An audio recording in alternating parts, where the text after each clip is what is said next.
Get ready to enter the Thrive Time Show. We started from the bottom, now we here. We started from the bottom and we'll show you how to get here. Started from the bottom, now we here. We started from the bottom, now we here. We started from the bottom, now we're on the top. Teaching you the systems to get what we got. Colton Dixon's on the hooks, I break down the books. Z's bringing some wisdom and the good looks. As the father of five, that's why I'm alive. So if you see my wife and kids, please tell them hi. It's the C&Z up on your radio. And now 3, 2, 1, here we go. We started from the bottom, now we here. We started from the bottom and we'll show you how to get. Bryan, thank you for letting me harass you, my friend. How are you? I'm doing well. Hey, I'm really sorry about your OU there. I understand that they had a tough game there versus Baylor. Yes. In your mind, was it lack of focus? Was it lack of a vision? What was the deal? Lack of talent. Lack of talent. Okay, all right. Well, we're not going to deal with that today, but we might come back to that topic. But today we are talking about setting a vision for your business, how to keep quality people engaged and bad hires off of the team. Now, Bryan, I want to start off by reading this quote from Jack Welch. He was probably the most successful CEO of his era, a guy who grew GE at a rate of about 20% a year every year that he was CEO, and when previously they didn't really grow at all. And he says this here. He says, everyone has an idea, but it's really about executing the idea and attracting other people to help you work on the idea. Can you talk to me a little bit about why that is so hard? I mean, he makes it sound so simple that you basically have this idea and you need to attract the right people and then you do it. But why is it so hard for most people? I think this just goes back to a myth we're talking about and writing about right now, and it's if I can do it, anybody can. And I just don't think that that's true. Just because somebody else is getting it done, just because somebody else is successful at it, doesn't mean you're going to be able to do it. It's having a vision for your company it's an idea that you've got to have that only you have for the company. But I think to come up with that vision, there's got to be a good amount of drive and motivation present as well. So you feel like it's got to be you say a good amount of drive and motivation. What do you mean by that? Because I think a lot of people are like, I'm motivated, I'm driven. What does that mean? And that answer is so hard to come to. I meet people all the time that are very successful that I could swear aren't nearly as driven as I am, and then the opposite. So I think it has to do with how much time someone's willing to spend, or how much money sometimes someone's willing to put into their company. It comes in different forms. Sometimes people don't have to put much time. They've got other resources they put into it. So I think it's whatever you find that you've got to plug into your company that you're doing it. That could be surmised as drive. Well, we talked to a person the other day who they have a business, and what they found is that their business is basically they've decided to open up the second location. So they currently own a business, and they've decided, hey, business is so good, we're going to open up a second location. But since they opened up the second location, they feel like they're having endless employee problems. Like they just can't ever seem to staff it. The employees are now late. Late's kind of the average. People are calling in sick all the time. And it seems like the staff, I was talking to the lady, and she said the staff is actually talking back now to her openly. They're saying well, I don't really care if it's break or not, I'm going. Or that kind of stuff. People are arguing back to her, and then people are actually starting to question her recipes, like her actual recipes for her restaurant. They're saying, what if these I feel like if we change this recipe or change this decorating idea. So the whole thing that made the first place successful, people are now starting to push back against. The employees are starting to push back against the tenants that made their first business successful. And employees are starting to complain now about their uniforms they have to wear, and they've begun complaining. Customers now have started even complaining. That's why she sent us the email. Customers are now starting to complain about the high turnover, where they're going, hey, every time I sit down to eat, it's new people, service isn't good. Yeah. And then when I talk to them, she says, I feel just really too busy to train my people. And I feel like chaos is now the norm. Help. What would you say to this person who's? With the two restaurants, one being new, it almost sounds like less is more. It sounds like the second location was opened up without a solid foundation. Just because they were busy and successful at the other one, how long were they busy? How long were they successful? What was all that built upon? I would identify first. Well, you got to identify the issues like they've emailed about. And we've got to figure out why these issues didn't exist at the first location and why they now exist at the second, I would think is a starting point.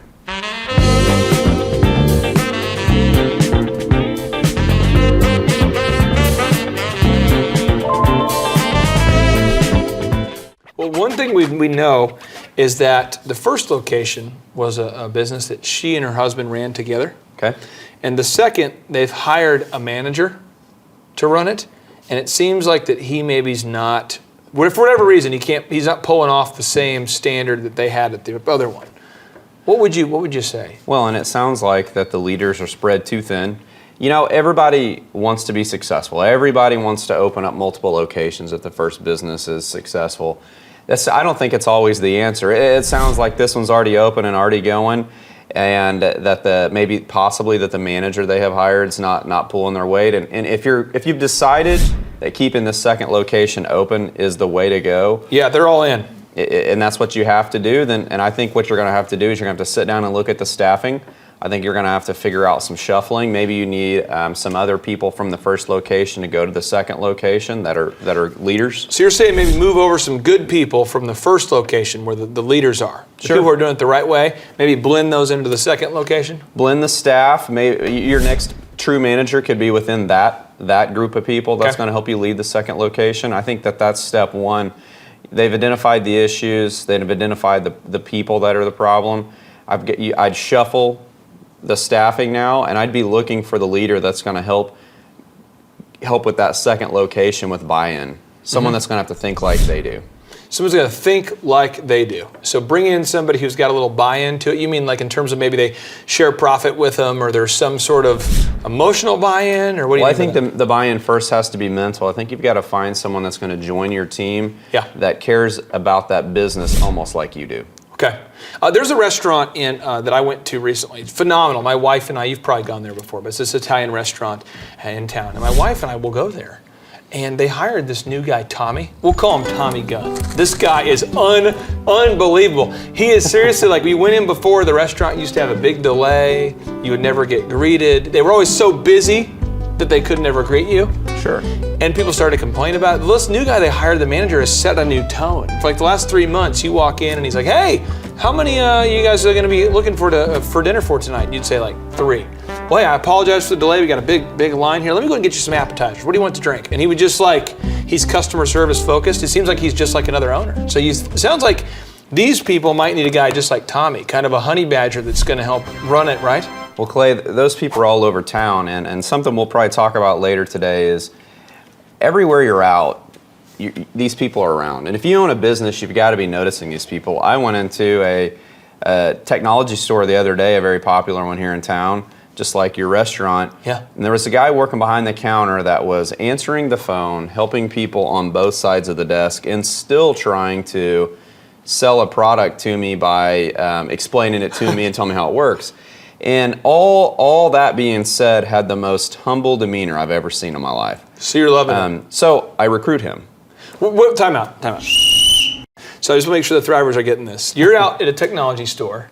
You're getting, what are you buying? Are you buying like an iPad? You getting a refrigerator? We're buying a TV for the new office. You're getting a TV for the new office. You're in there getting a TV, and this guy's answering the phone, he's dealing with customer service, and he's trying to upsell you with a humble demeanor? Yeah, well, and I'm a different kind of buyer. I'm one of those people who already knows what I'm going to get. When I go into a store, I don't want to talk to anybody. I don't want to know what you know. I don't want to know what the product is.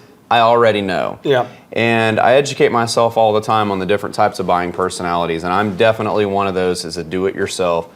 And so for this guy to actually get a minute to talk with me means that he's pretty good, because I'm in there, I'm getting what I want, and I'm leaving. So you've got to be aware of these people all the time. If you own a business, you've got to be looking all the time. So your antenna is up. You're like, whoa, this guy's a great guy. I should hire him, right? Always. Okay, so the radar is going off. So what do you say to the guy? What do you say to the guy once you find the guy? You know, a lot of times the strategy of always being recruiting and prospecting for your business means that you may not have a position today. Yeah. But a lot of times that means you want to start a relationship with them. And I would just grab the guy and say, hey, I own businesses in town.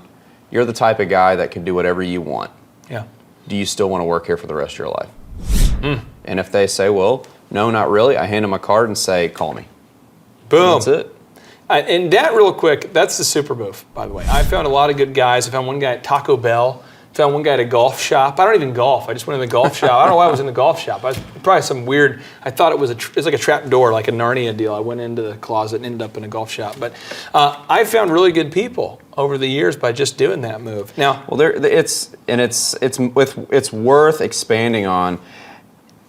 These restaurant people we're talking about right now aren't in a problem right now if they do this particular thing. And when I find someone all the time that I think has a chance, I continue to build that relationship. I see if I receive the email or phone call from them. Yeah. I invite them into my office a few times. I give them a few assignments. What I start to do is groom a person to work for me before they work for me, so that by the time that they do, the buy-in is there, the respect, the commitment, and the loyalty starts to build itself way before they ever work in my office. And if lots of small businesses did this one little thing constantly, there would never be a staffing conversation. So the lesson nugget here, I guess, would be the big takeaway is that every time that we're anywhere, you're always recruiting if you're a small business owner. I think you should. And it doesn't mean you have to be working all the time. You don't have to be working all the time to recruit. If you're at restaurants and the server shines, you need to do something about it.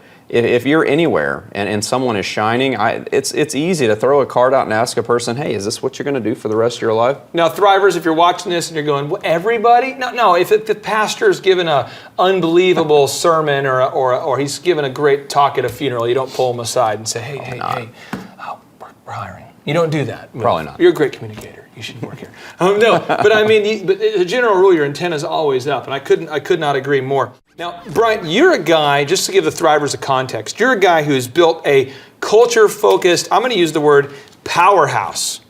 There are people who know about your insurance agency and the growth you have, and they're going, this guy's a powerhouse. So when you first hear this situation about this person having a problem, right away you're thinking, what, you just don't have the right people? Is that what your answer?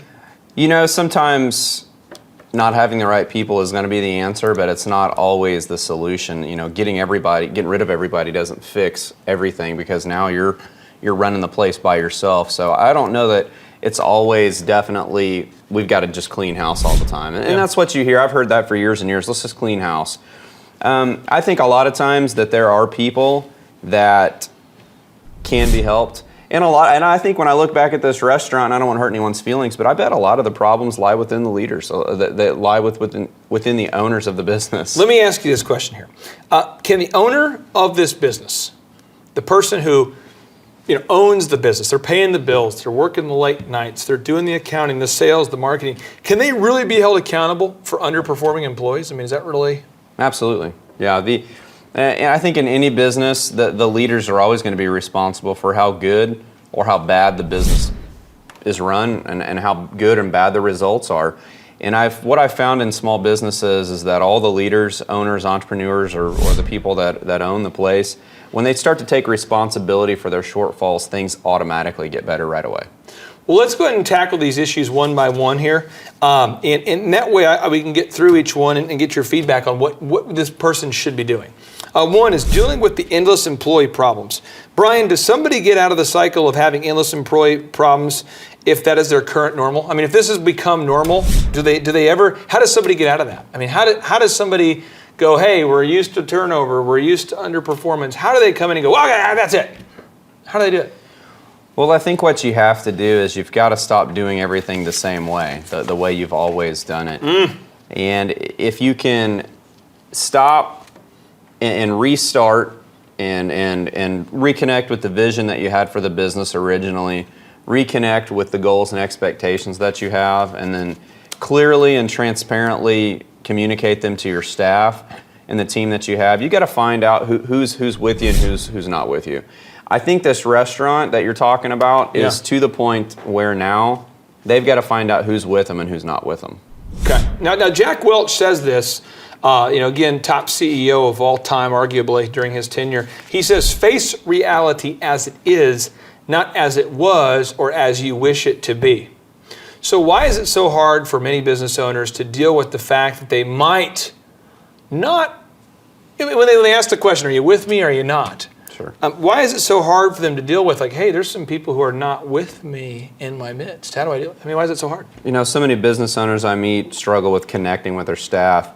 A lot of them feel trapped and feel like that, if they let someone go, they're going to get behind. The strategy we've been discussing already solves this problem. Okay. So many people want to talk about, well, what else can you do? What else can you do? What else can you do? Go back to the beginning. We've talked about how not to even get there. How not to ever get there is to always be recruiting, continually be connecting with your staff.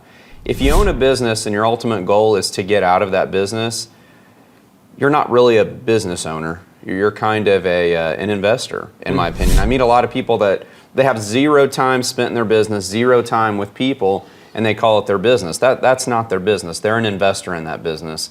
And you've got to be clear to yourself about what you're really doing. Small businesses don't survive without the nucleus. And if the nucleus begins to detach or isn't a part of it, it dies. You're getting scientific. Small businesses don't exist without a nucleus? Sure. So that's the core, the center portion?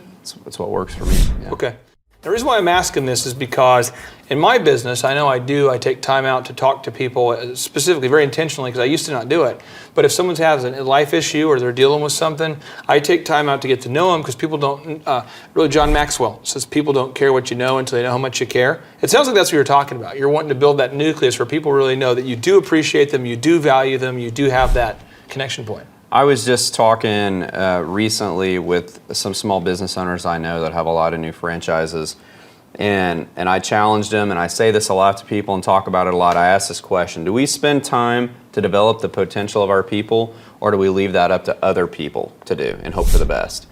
And what that just boils down to is so many people think they're so busy, they don't want to do the things that matter.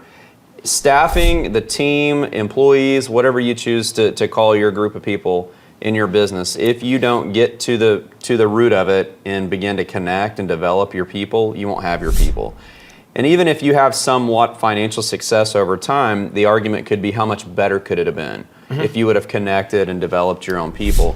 The turnover train is such a pain, and it's so expensive, and some people have figured this out, but most haven't. Almost every place you go has not figured out the turnover train, because people want to motivate with money.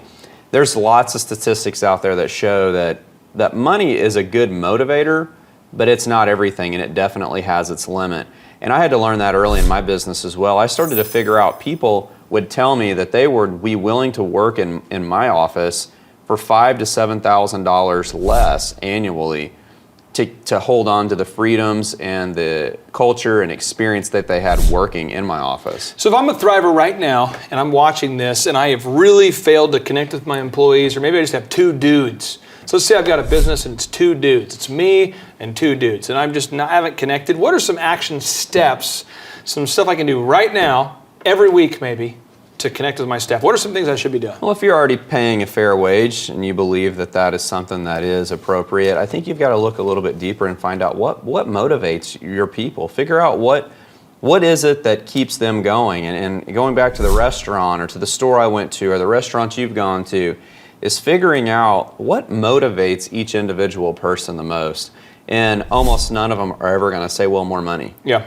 I figured out in my particular businesses that I have, people are motivated by the things that they can't usually buy with their own money. And it took a little digging to figure that out, but what that means is you've got a mom working with your office. She's got 2 kids, and her husband works a job too, and they make a fair wage, but they can't go buy new things all the time. Yeah. And so you find out, what is it that if she could buy it, what would it be? But if you give her the money, she can't buy it because she's got to take it home to her family, and they've got other priorities. Right.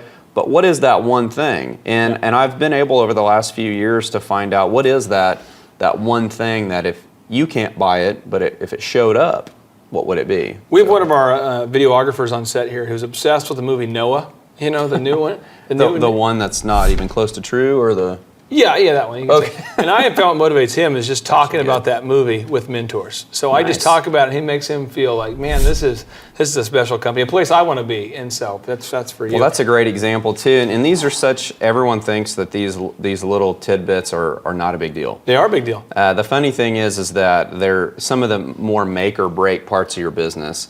And you make a good example about the guy that's on your team. I know some people that if they can just join a certain group for dinner or coffee, they're motivated for months and months. Yeah. Because now they feel like they're important. If you can find these little things in your business, you don't have a lot of these issues. And so many people take them for granted because they're like, well, that didn't cost me any money. Yeah. Or I didn't have to pay $5,000 and go listen to some guru tell me about this. Yeah. Well, no, these are just basics that nobody do. Well, let's go on to the next one here. It says employees are constantly late. Bryan, how does an owner go about keeping their staff members from being chronically late when this type of behavior has become normal? Let me give you an example. You got a meeting that starts at 7 a.m., right, with this restaurant. Somebody rolls in at 7:10. They're like, next week, they roll in 7:15. Next week, they don't show up. How does this person deal with this? They sound like lateness has become a chronic issue. This one's so tough, but I believe it leads with example. I've made a promise to every person I've ever hired that I'll never ask them to do anything I'm not willing and already probably doing. Okay. And so I would tell that leader, are you late? Mm-hmm. Do you stroll in whenever you feel like it? The problem with business owners is they're so old school these days, and I don't believe it's a wrong or right situation, but I talk to lots of business owners, say it's my place, I can do whatever I want.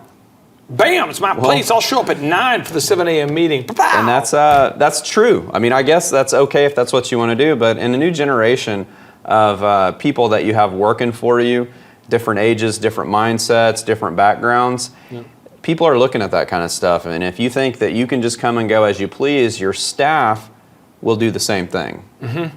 Well, I've found that one thing that's big, and Napoleon Hill has his laws of leadership that he published, and I just knew for me, I was probably 22, 23, I was reading that book and I'm going, I'm asking people to be here and to do this, but I'm not doing this. And so I had to really check myself, really, and go, gosh, I'm asking people to do things that I wouldn't do. So I had to realize that, I had a DJ company at the time, but I'm like, if I'm going to ask the guys to wow every bride, I've got to wow every bride. If I'm going to ask the guys to show up to these events on time, I got to show up early, that kind of thing. So I think it's big. Let's assume, though. Let's just go down this rabbit trail. Let's assume that this person is always showing up on time. Sure. But yet their staff is still late. What would you do? Well, and I think you're making a good point, Clay, about getting involved and doing parts of your business that you're asking everyone else to do. And it doesn't mean you have to do it all day. It just means you got to show your staff that you're still involved in this business you call yours. And if someone continues to be late, yet the leaders are on time, the leaders are setting a good example, you simply have somebody that just doesn't want to be at work on time. Oh, no. And if the person doesn't want to be on work on time, then they've got to go.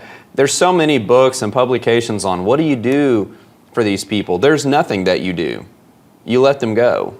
And hopefully they learn someday that being on time to work is a good idea. You hurt my soul, but that's truth cannon right there. Truth cannon. Now let me ask you this here. So do you have a system in your office where you have some kind of point system for write-ups? Let me give you an example, okay? I'm awesome. I'm the best employee you have, and I'm late. Oh, one time, right? Oh, it's a unique situation, right? So you go, hey, I give you grace.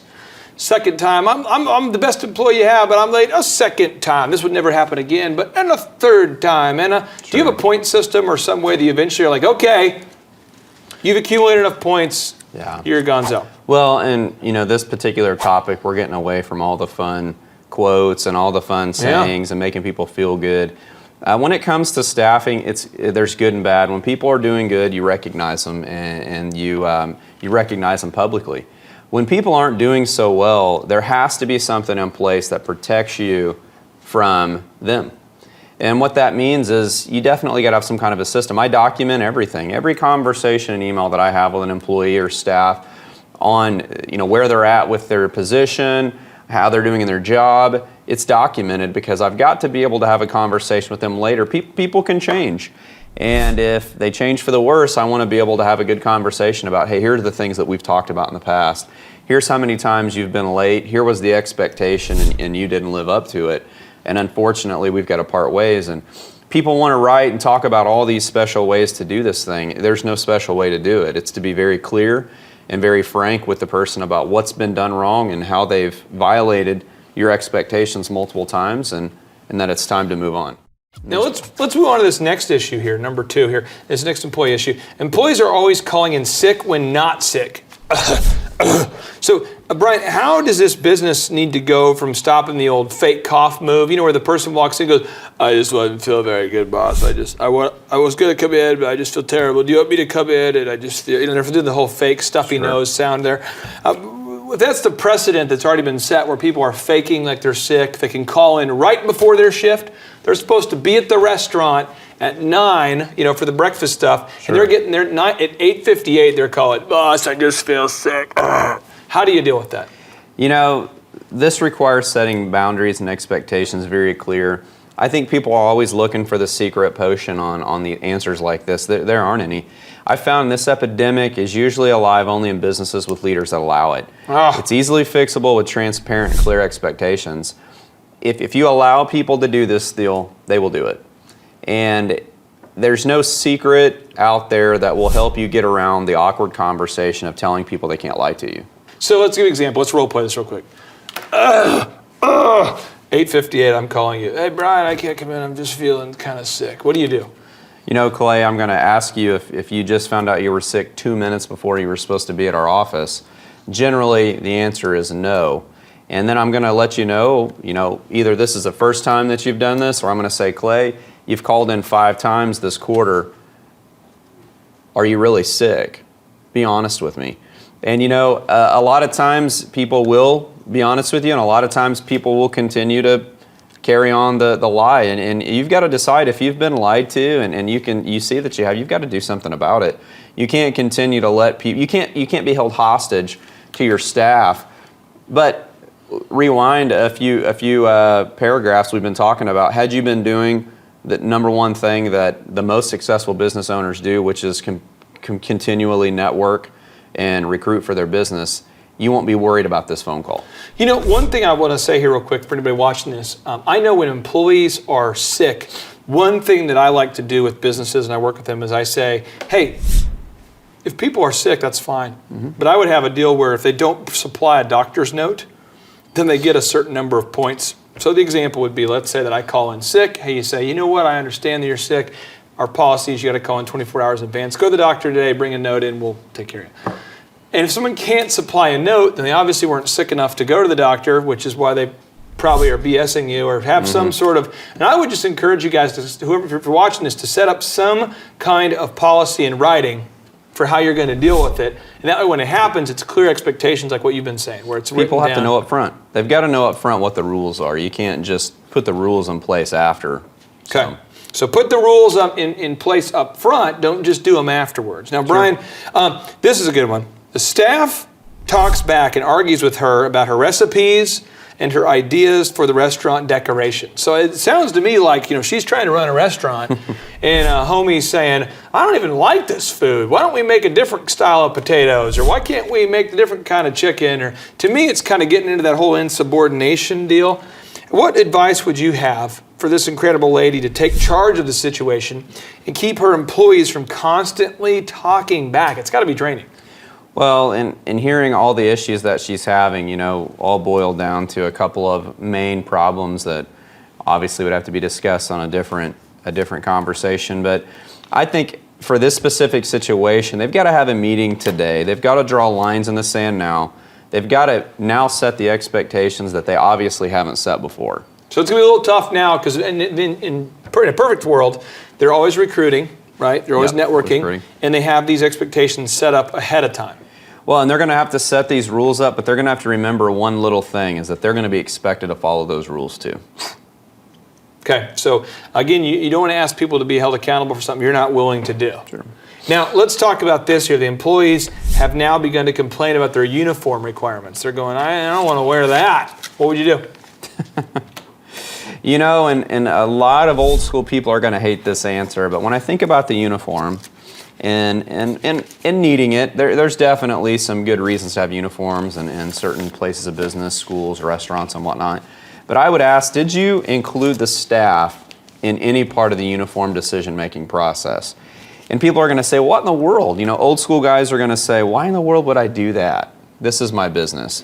Well, the reason why you would do that is because when you take a different generation of people and you let them have an idea about what they're going to wear every single day that you're probably not wearing, you're going to see that the buy-in changes. They get to give you ideas now. They become the owner of the uniform, and all of a sudden, it's not about, oh, I've got to wear this uniform. It's about they created this uniform.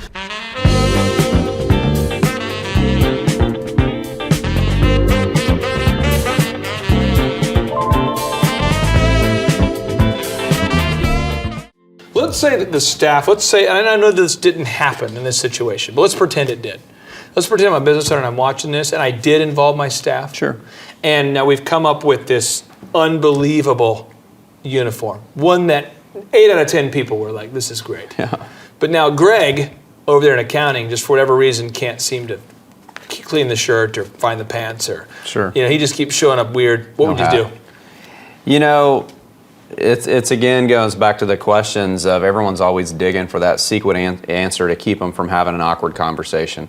I think you have to have an awkward conversation. People are always searching for that secret little solution to keep them from having that awkward conversation. This is big. I want you to marinate on this.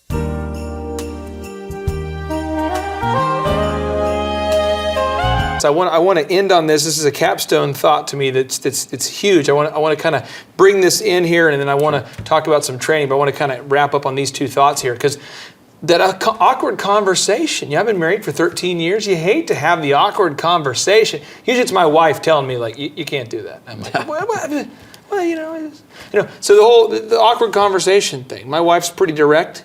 No one wants to have that, though. I know in business, you don't want to have the awkward conversation. Why do we fear the awkward conversation so much? We think it's going to fix itself, or at least we hope we do. Or we just don't understand what it truly makes a successful business. Successful business requires expectations and accountability. It requires transparency and follow through. And last of all, I think it requires a genuine amount of consistency all the time. Now, okay, so let's look at this here. If I feel like, right, if I'm watching this, and this lady had indicated she feels too busy to train any more people because chaos has become the norm. So a lot of people you talk to, I know you meet them at the business networking because you've been so successful. A lot of people come to these business networking events and they'll want to ask you, like, hey, how are you doing it, brosif? How are you doing it? And then they always tell you, I'm so busy though, I don't have time. I don't have time to read books. I don't have time to study. I don't have time to manage. I don't have time to train. Specifically when someone says, I do not have time to train my people, I'm too busy, what would you say? Well, I think, of course, it's another one of those really, really special secrets. But I think effective leadership is putting first things first. Effective management is the discipline to carry it out. This particular topic reminds me of tithing. So if you're a tither, you know that tithing happens first. And so when you go and you've decided you're going to make a tithe, you tithe first, not last.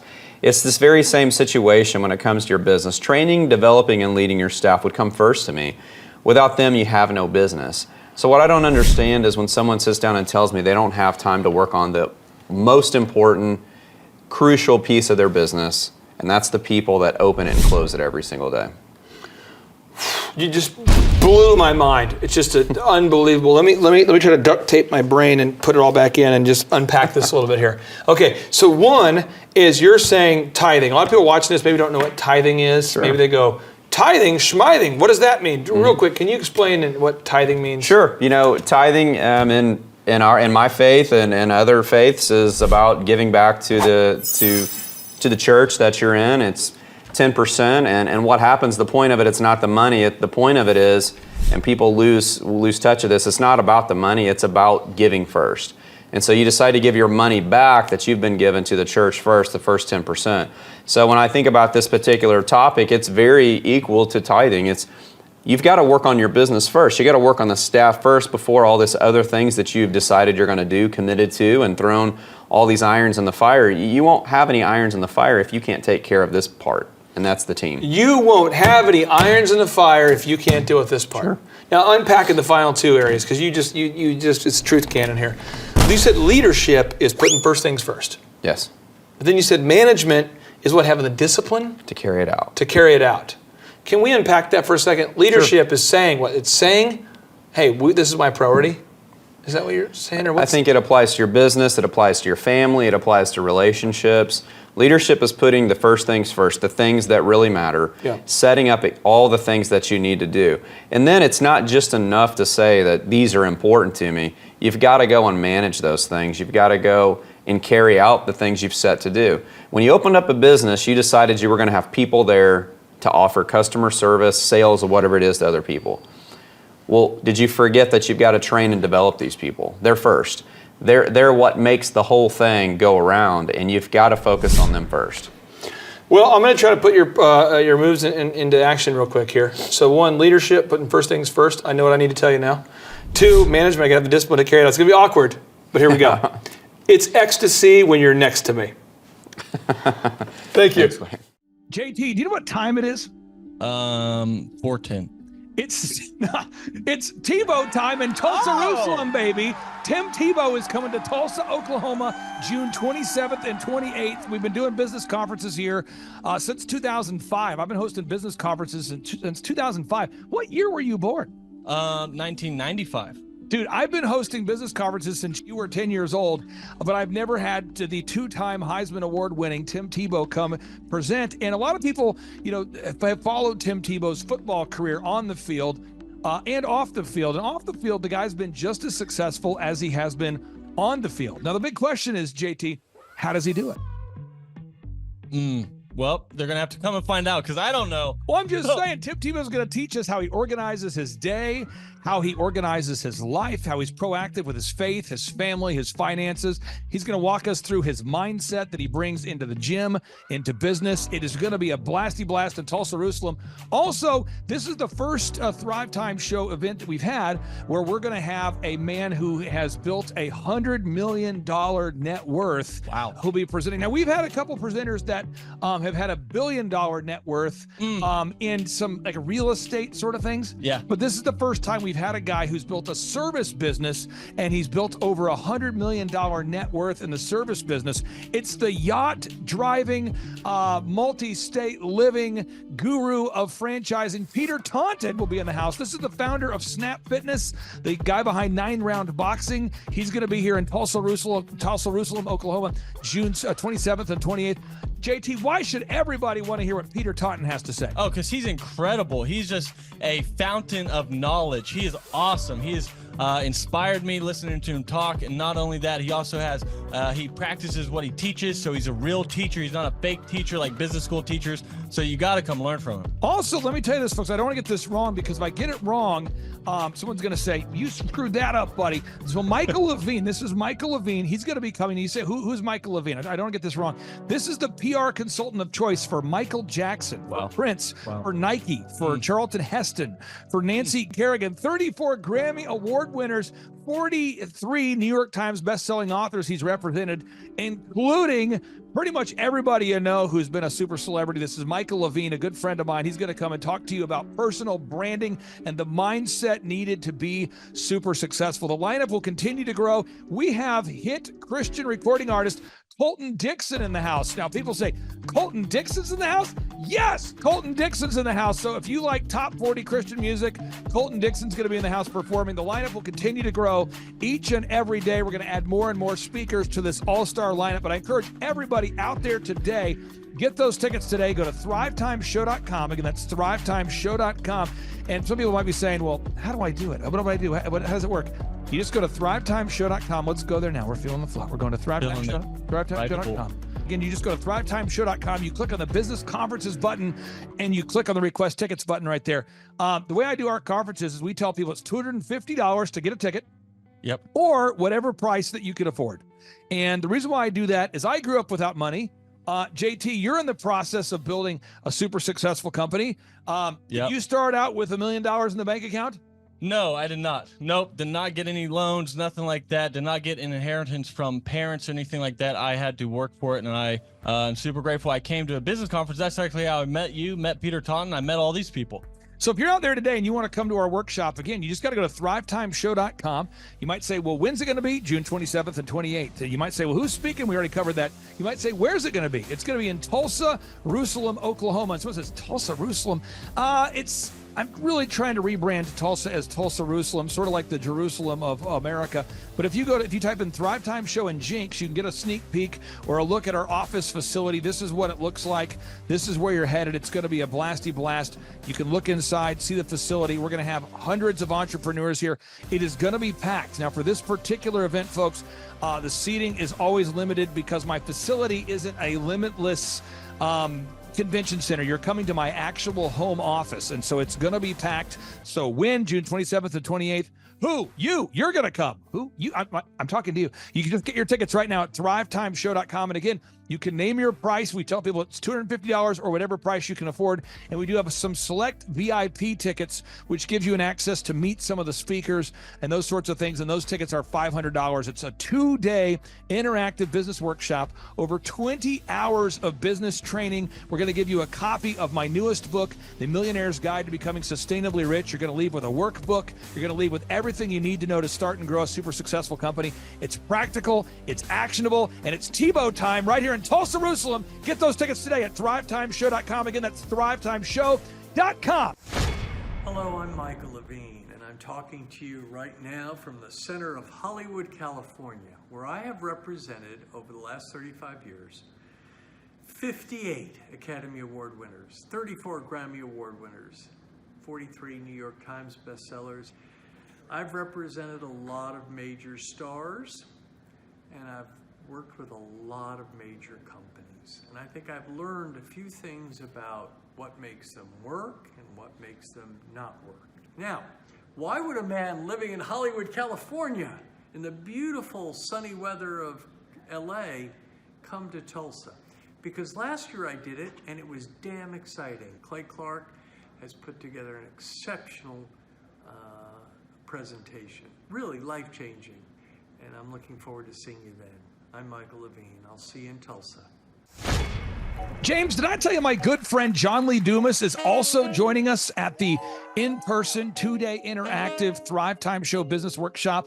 That Tim Tebow and that Michael Levine will be at. Have I told you this? You have not told me that. Oh, he's coming all the way from Puerto Rico. This is John Lee Dumas, the host of the chart-topping EOFire.com podcast. He's absolutely a living legend. This guy started a podcast after wrapping up his service in the United States military, and he started recording this podcast daily in his home, to the point where he started interviewing big-time folks like Gary Vaynerchuk, like Tony Robbins, and he just kept interviewing bigger and bigger names, putting out shows day after day. And now he is the legendary host of the EO Fire podcast, and he's traveling all the way from Puerto Rico to Tulsa, Oklahoma to attend the in-person June 27th and 28th Thrive Time Show 2-day interactive business workshop. If you're out there today, folks, you've ever wanted to grow a podcast, a broadcast, you want to improve your marketing, if you've ever wanted to improve your marketing, your branding, if you've ever wanted to increase your sales, you want to come to the 2-day interactive June 27th and 28th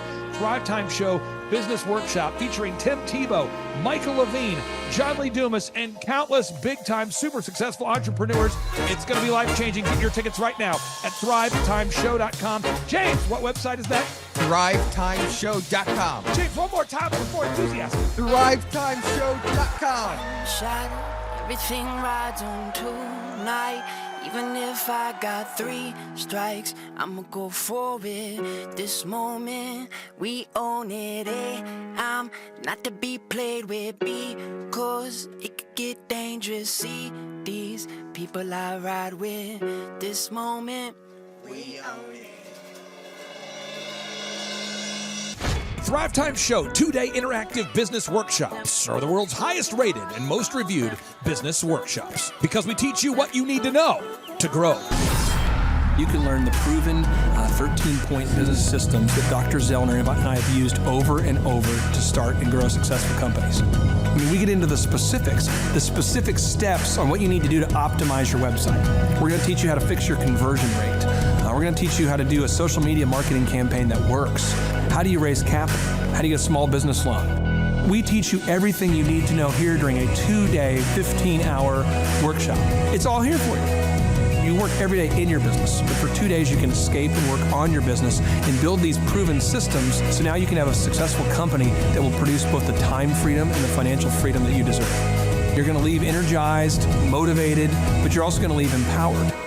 The reason why I've built these workshops is because as an entrepreneur, I always wish that I had this. And because there wasn't anything like this, I would go to these motivational seminars, no money down, real estate, Ponzi scheme, get motivated seminars, and they would never teach me anything. It was like you went there and you paid for the big chocolate Easter bunny, but inside of it, it was a hollow nothingness.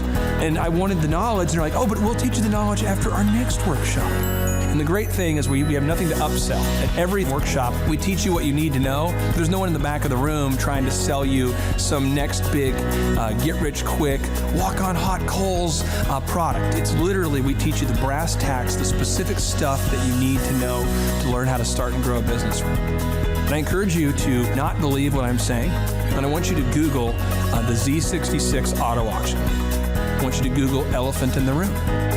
Look at Robert Zellner and Associates. Look them up and say, are they successful because they're geniuses, or are they successful because they have a proven system? When you do that research, you will discover that the same systems that we use in our own business can be used in your business. Come to Tulsa, book a ticket, and I guarantee you it's going to be the best business workshop ever, and we'll even give you your money back if you don't love it. We've built this facility for you, and we're excited to see you. And now you may be thinking, what does it actually cost to attend an in-person 2-day interactive Thrive Time Show business workshop? Well, good news. The tickets are $250 or whatever price that you can afford. What? Yes, they're $250 or whatever price you can afford. I grew up without money, and I know what it's like to live without money. So if you're out there today and you want to attend our in-person 2-day interactive business workshop, all you got to do is go to thrivetimeshow.com to request those tickets. And if you can't afford $250, we have scholarship pricing available to make it affordable for you. I learned at the Academy, Kings Point in New York. Acta non verba. Watch what a person does, not what they say. Whoa. Good morning, good morning, good morning. Robert Kiyosaki, the Rich Dad Radio Show. Today I'm broadcasting from Phoenix, Arizona, not Scottsdale, Arizona. They're close, but they're completely different worlds. And we have a special guest today. Definition of intelligence is if you agree with me, you're intelligent. And so this gentleman is very intelligent. I've done his show before also, but very seldom do you find somebody who lines up on all counts. And it's a Mr. Clay Clark. He's a friend of a good friend, Eric Trump. But we're also talking about money, bricks, and how screwed up the world can get in a few and a half hour. So Clay Clark is a very intelligent man, and there's so many ways we could take this thing. But I thought, since you and Eric are close, Trump, what were you saying about what Trump can't, what Donald, who's my age, and I can say or cannot say? First of all, I have to honor you, sir. I want to show you what I did to one of your books here. There's a guy by the name of Jeremy Thorne, who was my boss at the time. I was 19 years old, working at Faith Highway. I had a job at Applebee's, Target, and DirecTV. And he said, have you read this book, Rich Dad, Poor Dad? And I said, no. And my father, may he rest in peace, he didn't know these financial principles. So I started reading all of your books and really devouring your books. And I went from being an employee to self-employed to the business owner to the investor. And I owe a lot of that to you. And I just wanted to take a moment to tell you thank you so much for allowing me to achieve success. And then I'll tell you all about Eric Trump. But I just want to tell you thank you, sir, for changing my life. But not only that, Clay, thank you, but you become an influencer. More than anything else, you've evolved into an influencer where your word has more and more power. So that's why I congratulate you on becoming. Because as you know, there's a lot of fake influencers out there too, or bad influencers. Yeah. So anyway, I'm glad you and I agree so much, and thanks for reading my books. Yeah. That's the greatest thrill for me today. Not a thrill, but recognition is when people, young men especially, come up and say, I read your book, changed my life. I'm doing this, I'm doing this, I'm doing this. I learned at the Academy, Kings Point in New York. Acta non verba. Watch what a person does, not what they say. Whoa. Hey, I'm Ryan Wimpy. I'm originally from Tulsa, born and raised here. I went to a small private liberal arts college and got a degree in business. And I didn't learn anything like they're teaching here. I didn't learn linear workflows. I learned stuff that I am not using and I haven't been using for the last 9 years. So what they're teaching here is actually way better than what I got at business school. And I went what was actually ranked as a very good business school. The linear workflow for us in getting everything out on paper and documented is really important. Like we have workflows that are kind of all over the place, so having linear workflow and seeing that mapped out on multiple different boards is pretty awesome. That's really helpful for me. The atmosphere here is awesome. I definitely just stared at the walls figuring out how to make my facility look like this place. This place rocks. It's invigorating. The walls are super, it's just very cool. The atmosphere is cool. The people are nice. It's a pretty cool place to be. Very good learning atmosphere. I literally want to model it and steal everything that's here at this facility and basically create it just on our business side.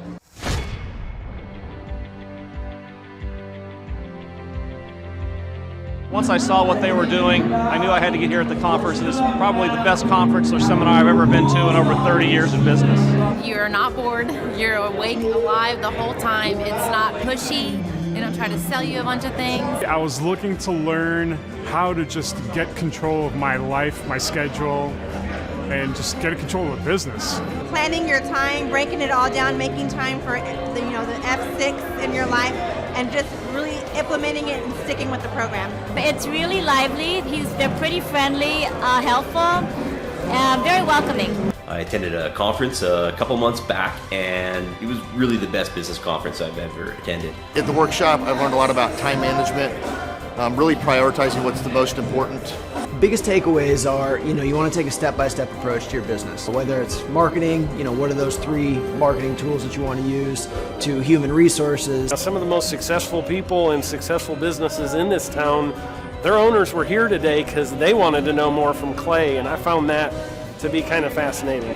The most valuable thing that I've learned is diligence, that businesses don't change overnight. It takes time and effort, and you got to go through the ups and downs of getting it to where you want to go. He actually gives you the roadmap out. I was stuck, didn't know what to do, and he gave me the roadmap out step by step. We've set up systems in the business that make my life much easier, allow me some time freedom. Here you can ask any question you want. They guarantee it'll be answered. This conference motivates me and also give me a lot of knowledge and tools. It's up to you to do it.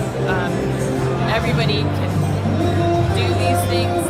There's stuff that everybody knows, but if you don't do it, nobody else can do it for you. I can see the marketing working, and it's just an approach that makes sense. Probably the most notable thing is just the income increase that we've had. Everyone's super fun, it's super motivating.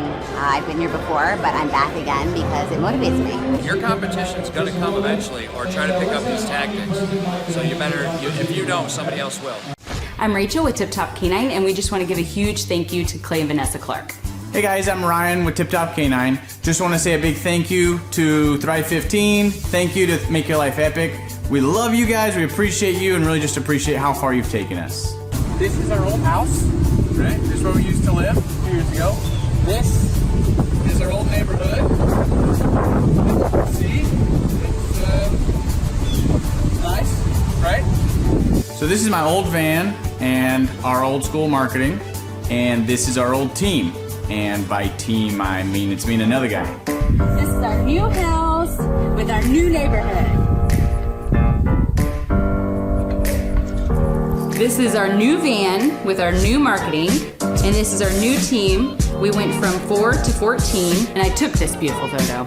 We worked with several different business coaches in the past, and they were all about helping Ryan sell better and just teaching sales, which is awesome, but Ryan is a really great salesman. So we didn't need that. We needed somebody to help us get everything that was in his head out into systems, into manuals and scripts, and actually build a team. So now that we have systems in place, we've gone from 1 to 10 locations in only a year. In October 2016, we grossed 13 grand for the whole month. Right now it's 2018, the month of October. It's only the 22nd. We've already grossed a little over 50 grand for the whole month, and we still have time to go.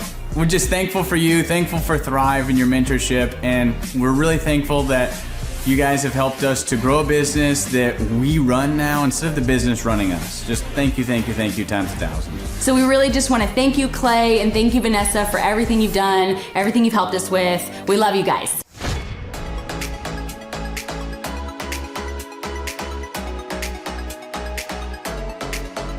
If you decide to not attend the Thrive Time workshop, you're missing out on a great opportunity.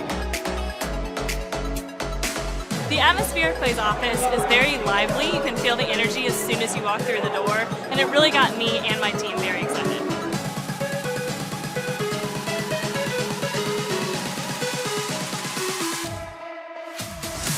If you decide not to come, you're missing out on an opportunity to grow your business. Bottom line. Love the environment.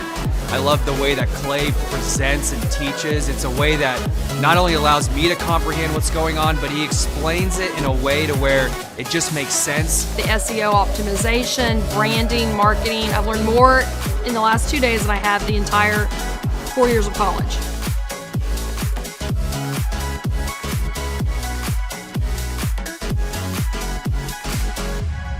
The most valuable thing that I've learned, marketing is key. Marketing is everything. Making sure that you're branded accurately and clearly. How to grow a business using Google reviews, and then just how to optimize our name through our website also. Helpful with a lot of marketing, search engine optimization, helping us really rank high in Google. The biggest thing I needed to learn was how to build my foundation, how to systemize everything and optimize everything, build my SEO. How to become more organized, more efficient. How to make sure the business is really there to serve me as opposed to me constantly being there for the business. New ways of advertising my business as well as recruiting new employees. Group interviews, number one. Before we felt like we were held hostage by our employees. Group interviews has completely eliminated that because you're able to really find the people that would really be the best fit. Hands-on how to hire people, how to deal with human resources, a lot about marketing, and overall just how to structure the business, how it works for me, and also then how that can translate into working better for my clients. The most valuable thing I've learned here is time management. I like the 1 hour of doing your business is real critical if I'm going to grow and change. Clay really teaches you how to navigate through those things and not only find freedom, but find your purpose in your business and find the purposes for all those other people that directly affect your business as well. Everybody. Everybody. Everyone needs to attend the conference because you get an opportunity to see that it's real.